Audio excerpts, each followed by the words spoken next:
U.S. Representatives for 12. 153rd of California's House delegation is this Intelligence Committee chairman. His name is Adam Schiff. Back to you, Veronica. Okay, Adam Schiff having a hell of a week. Now, he's leading the House managers as President Trump's impeachment trial moves to the Senate. But in case you were wondering if people were paying attention, maybe not. Not even the smartest minds of in America know who he is, which puts him in the loser category for my winners and losers of the week. And as always, for that, I want to bring in District Media President Beverly Hallberg.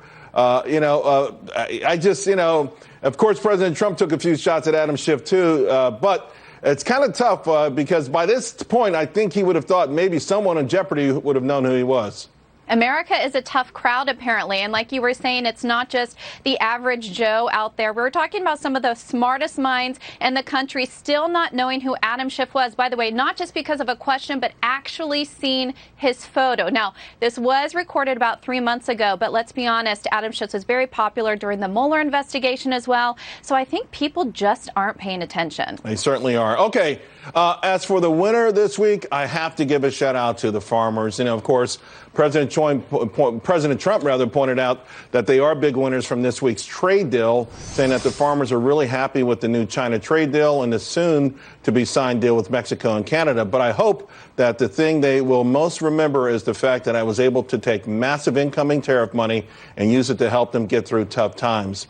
Now, a recent report actually shows that farm income could top $92 billion last year. But it's how really, in my mind, how the farmers stood up. They were deliberately targeted by China.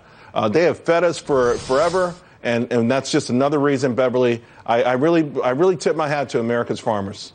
Definitely they are the winner, but here's where I'm going to disagree with you just a little bit as far as this being a winner with the trade agreement with China. We're going to have to wait and see if a phase 2 leads to some of those tariffs being reduced. So I think we have to wait and see what it means long term with China. But for American farmers who we've been giving subsidies to help them through this hard time, definitely a huge, huge win for them. All right, Beverly, now you came up with your own winners and losers. I want to start with your loser. You say Tom Steyer's tie. Tom Steyer's wardrobe, you would think, yeah. You would think that somebody who's a billionaire could afford more than one tie, but his tie has made appearances not just in the most recent debate and in the last debate, but also in previous TV appearances. And also, it looks very Christmassy. It's a plaid red and yellow tie. I think comedian Samantha Bee brought that up. Let's take a listen to what she had to say.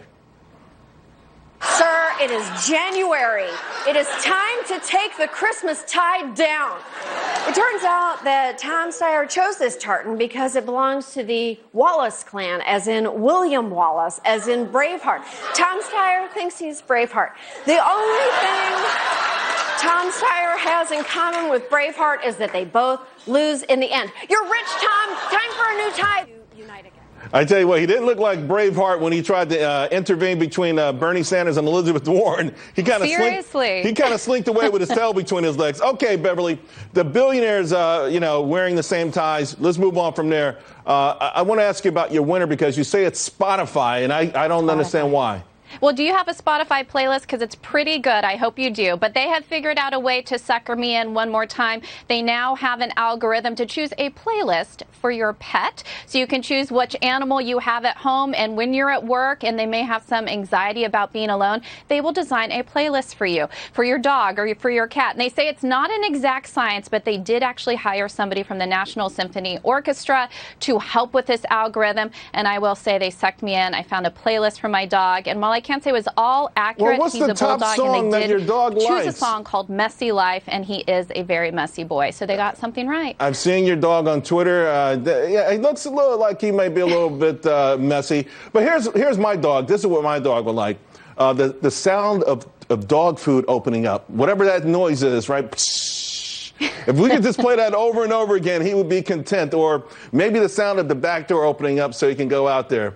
I think if Spotify put something like that together, then I'll join the service. That makes sense, and who knows, maybe they will after this. Regardless, they got us talking about them, so that's a winner in my book as well. All right.